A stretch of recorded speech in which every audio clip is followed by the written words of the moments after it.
Bonsoir, je suis un peu émue, infiniment reconnaissante d'être ici. J'ai préparé un petit discours qui s'est perdu tout juste avant, mais je pense qu'il est important que je le dise, même si la plupart des choses dont je parle ici ont déjà été mentionnées et curieusement on ne s'était pas parlé. En 1943, Simone Weil écrit dans L'enracinement, prélude à une déclaration de devoir envers l'être humain, que l'enracinement est le besoin le plus fondamental de l'être humain.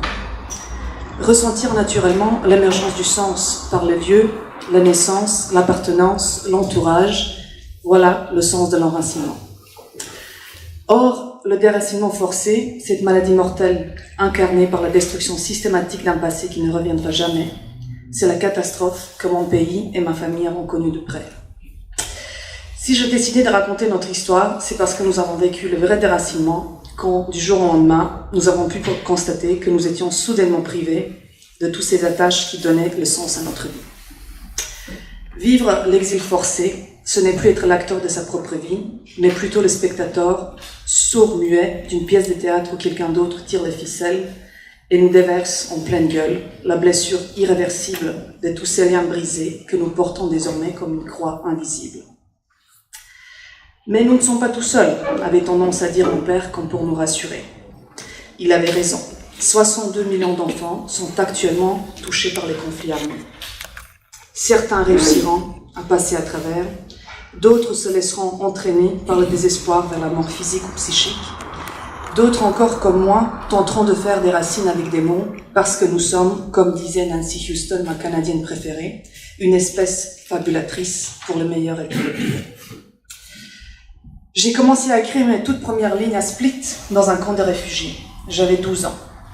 D'autres enfants comme moi racontent en ce moment même, dans des milliers de camps de réfugiés à travers la planète, comment ils ne se reconnaissent pas dans les étiquettes identitaires qu'on leur colle, qu'ils ne comprennent rien aux mythes fondateurs, encore moins aux autels de sacrifices et aux liaisons dangereuses, responsables de l'éclatement de leur pays et de leur vie, mais aussi du déséquilibre actuel du monde.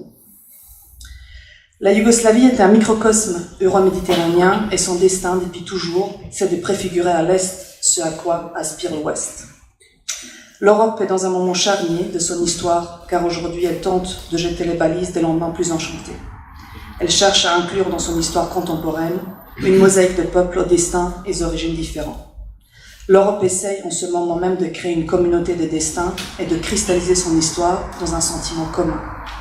Cette histoire commune doit inclure les villes martyrs comme Sarajevo et Mostar, car ces villes symbolisent à la fois la possibilité d'une coexistence pacifique, mais aussi le danger réel de leur autodestruction.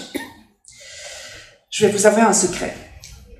Parmi les nombreuses raisons qui m'ont poussé à écrire Mostarguia, il y a aussi l'idée d'écrire un prélude contre la mauvaise foi. Je ne laisserai personne dans ce livre, mais aussi dans des autres livres à venir, dire que la Yougoslavie était une fiction fabriquée, artificielle, de toutes pièces. Pourquoi ? Parce qu'elle avait en son sein une petite république, la Bosnie-Herzégovine, qui était et doit rester l'exemple pour l'Europe. La Bosnie-Herzégovine était et doit rester multiethnique et multireligieuse, et avec elle, l'Europe aussi. Je ne laisserai donc personne dire qu'elle n'a jamais existé, car si c'était vrai, pourquoi alors fallait-il la massacrer à coups de hache ?